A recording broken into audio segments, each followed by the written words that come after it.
people at the minute I'm working with regard to that and physiological symptoms for them. They've been recognised now. I've been working with them since January, so certainly with regard to their anxiety, I suppose the physiological symptoms for them would be very much like being at the GP, one person in relation to palpitations of the heart, another person dizziness and fainting. So from a physiological point of view, with clients, I don't feel the countertransference is relative in that area with regard to myself, i.e., for them to recognise that. Okay, and would there be any symptoms at all, physical symptoms that you experience in those sessions?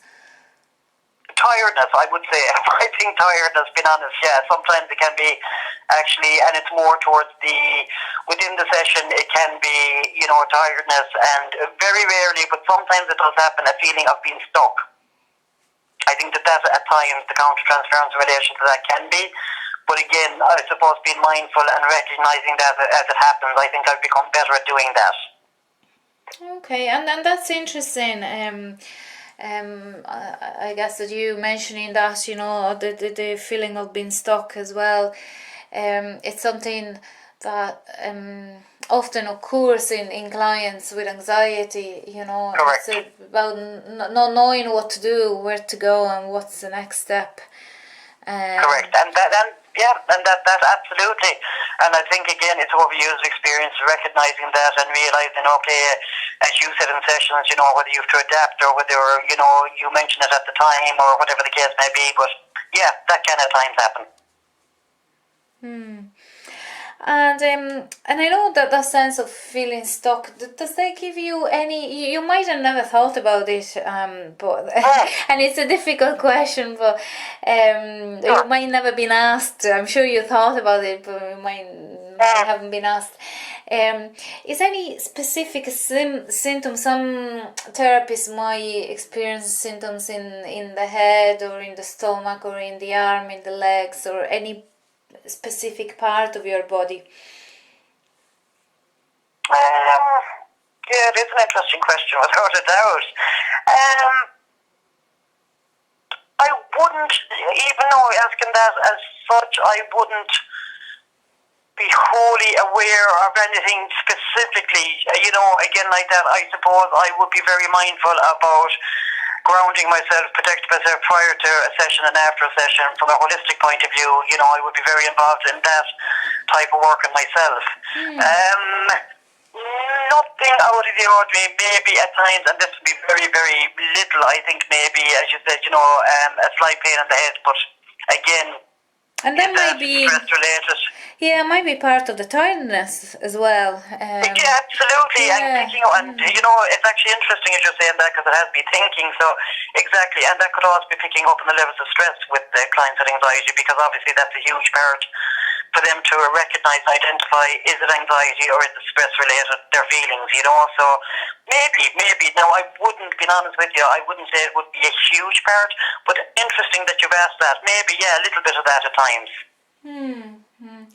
And if you think, I think they're quite different. The tiredness, it can be commonly associated with, with maybe feeling tired in the head, headache, and things like that, and the sensation of being stuck. I suppose would that as well. Or have you ever experienced any physical symptom associated to that? No, not because even as you were talking there, and I was thinking about that, as such, not physical. I think it would be more led by brain, emotive, i.e. thinking, cognitively trying to assess myself at that time, trying to recognise, okay, if that is going on physically. I don't think so. Not that I know of, but I'll certainly be thinking about that. Okay. And if it comes to you in the next, couple of weeks or anything that you might notice, feel free to, I will, absolutely. It'll be interesting. It'll be very interesting to see. An email, and I'll take that into account. Excellent. No, definitely. You'll have me thinking, definitely. And then just heading towards the end here. So on a personal level, how does this experience impact on you as an individual in your life and so on? How does what impact, sorry, Adam? The counter-transference, picking up and discussing these feelings. How does that impact you yourself on a personal level at home, for example, when you leave the session? Yes. And I think, again, we're back to, I think that's because I suppose I'm quite passionate about our profession, so I suppose I feel that's a responsibility on myself to, I suppose, to try and do my best to look after myself, i.e., as I said, from a holistic level, certainly when a client would leave, being a particularly difficult session, I ensure I do my notes, and I might do a bit of relaxation myself.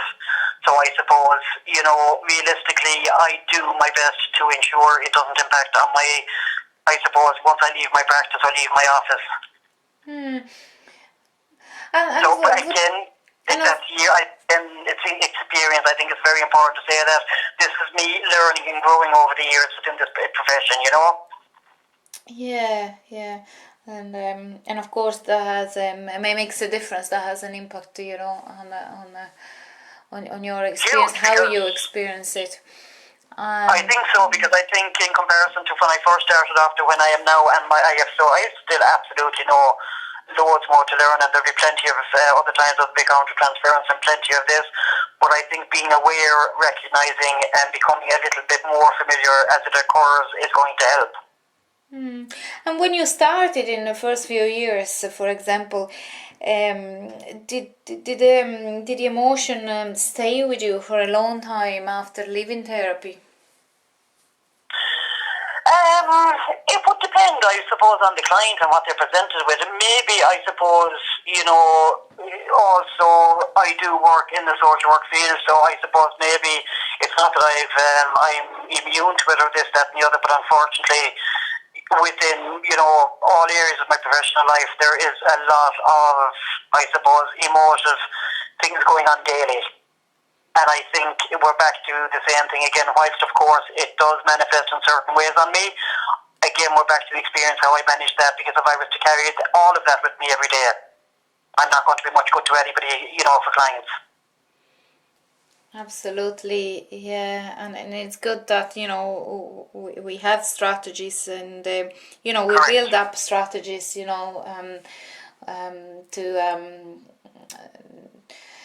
to deal with it, and that's it. And I mean, we're teaching our clients around self-care, and them minding themselves. And I suppose dealing with human beings I take very, very seriously. I'm far from perfect, but certainly it's in relation to being okay to do that, and then being okay afterwards. Because if you're not, obviously it's not the right profession to be in. So we have a lot of strategies. We have supervision for a reason. We have peer support. We have. As I said, I would be a person, as I said, who would be holistic. I like alternatives. I like different things that I look after myself. So I think it depends on the professionals themselves in how they manage themselves and how they look after themselves as well. And we've been talking about feelings and physical sensation, and a particular moment that occurs in the session. And how do you make sense of this experience? Some people, therapists view it in the different ways. How does that that transference and counter-transfer happen? I would think at times it would depend really on the modalities one might choose. I certainly would be more around using behavioural therapies, etc. So certainly from a cognitive point of view and brain development and brain trauma and various other things, I would utilise that myself, my own cognition, So there would be ways in how, I think at the time about certain things, whereas I certainly know that people in our profession, people I know well, etc., would be more emotive around it. That's how they might manage it. Again, you're back to the professional, how they manage the situation, and I suppose how they are as a person, if that makes sense. Yeah, and your cognition around it as well is important. What do you see in the session, and